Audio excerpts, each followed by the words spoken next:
is the massive difference between the solid 4130 Chromoly MetalCloak bar and this hollow OEM unit enough to cure Death Wobble? It's part 5 of the series, and we're going nuclear. Let's look at the numbers. The stock bar weighs in at 8 pounds 12 ounces, but this MetalCloak bar comes in at 12 pounds 14 ounces. That's the kind of beef you need to keep a Jeep front end from shaking itself apart. What makes these MetalCloak bars special is the Durotrak bushing. It's a two-piece design that's famous for being quiet, but incredibly stiff where it needs to be. I'm applying some anti-seize now, because once this goes in, I don't ever want to have to fight it.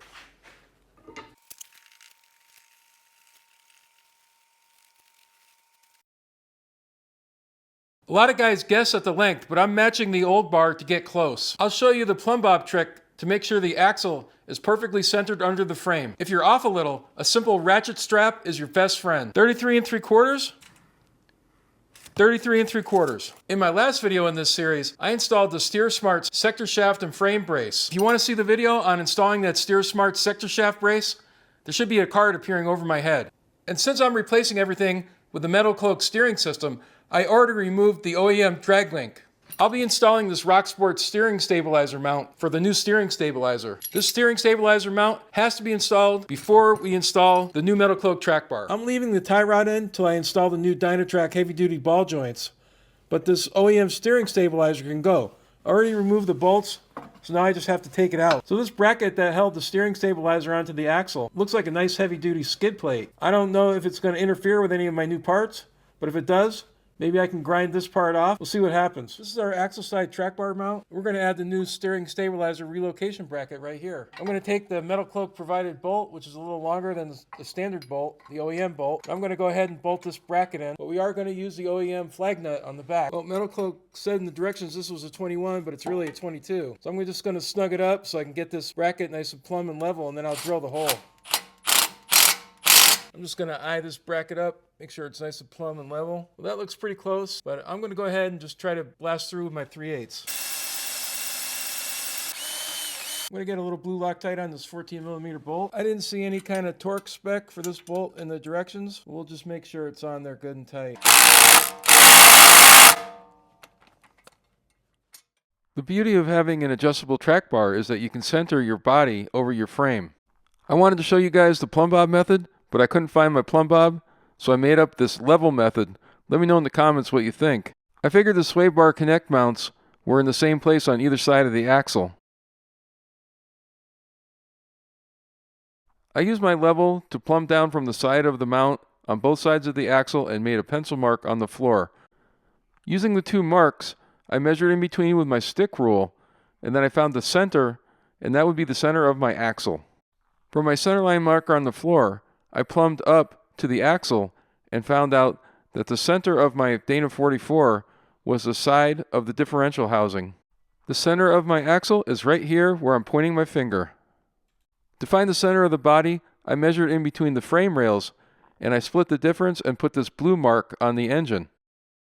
For the next step, I used my level to transfer the center of my axle up to the bottom of the engine, and I made a pencil mark where that was.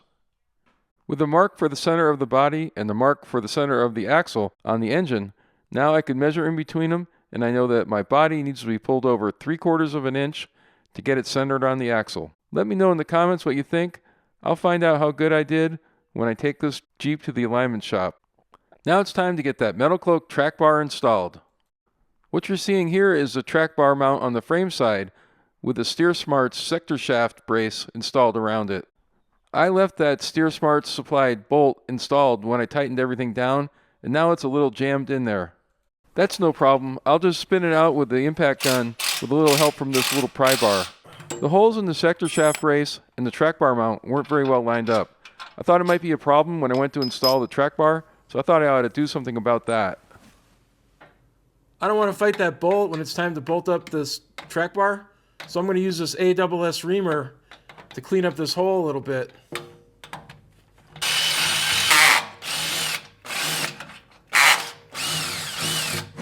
Okay, that's what we want.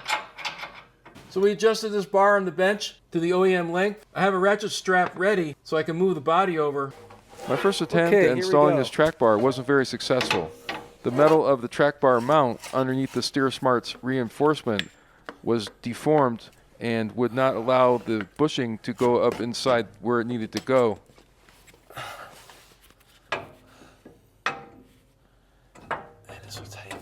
The first thing I did was try to massage the metal of the track bar mount with this bar. I got it in there and pried the metal around a little bit and tried to flatten it out. I only needed a hair's worth of clearance. That's when I came up with the idea of using these vice grips to hold the metal of the track bar mount against the metal of the Steer Smarts. Vice grips help me out here. Stretching the metal. Little vice grip action. There we go. That's what we wanted. It was still a tight fit, so I had to use my rubber mallet to drive the bushing up into the mount. Then I had to resort to a 4x4 and a big hammer to get it a little farther up in there. Finally, I got it close enough where I could get my drift pin in and use that to line up all the holes with the bushing. Are we going to be able to bolt this thing up without destroying these threads? That's the question. I was done monkeying around with this thing, so I grabbed my BFH and drove that bolt right on through. Now I could move on to the axle side connection, and that was going to have its own special set of problems. My ratchet strap is set up around the axle and hooked onto the frame, and now I'm going to drift the body over to match up my marks so I can get that 3/4 of an inch out and get centered on this axle and body. My level to plumb up from my axle up to my mark on the bottom of the motor. I'm holding my level plumb and you can see my blue mark there. So I got my 3/4 of an inch. It almost looks like if this comes down, it's just about gonna be on the angle lined up with that hole. I may end up removing my bracket, just to make it a little easier on me, and then putting it back when I go to put the bolt in. Okay, so I'm in on the axle side now. I can get my bolt in. What I had to do, had to use my crowbar, and I had to get that in, and I had to spread this metal out to get this track bar to go down into the slot. I had to get my crowbar into that slot at the bottom of the bracket, and then get it positioned in there and then step on it with my foot because that metal was very stout. It was still a tight fit, but I got it in, and I was able to get it in and out and adjust it. Now we can get these track bar bolts torqued. My sheet left over from when I installed the lift kit said 110 foot-pounds on the axle and the body side. I've heard that some guys like to go a lot higher to make sure that that track bar doesn't vibrate or move around at all. Before you torque your track bar bolts, you want to make sure that your Jeep is sitting on the ground on the tires, not on jack stands. 110 foot-pounds. I'm not putting torque marks on any of these bolts because after it goes to the alignment shop and I get it back and I drive a few hundred miles, then I'm going to get underneath and retorque everything, and then I'll mark them. I use this crescent to smash down this lock nut. This Jeep is still going to the alignment shop, so I'll be interested to see what they say when they put lasers on this thing and see how good of a job I did centering this thing up. Well, that install threw a couple curveballs at me, but that MetalCloak track bar, it's another nail in the Death Wobble coffin. We're getting closer to that showroom quality drive. Subscribe now so you don't miss video 6 where we tackle those heavy-duty Dynatrack ball joints. I'm Muddy Ruttzz, and don't forget, the best is yet to come.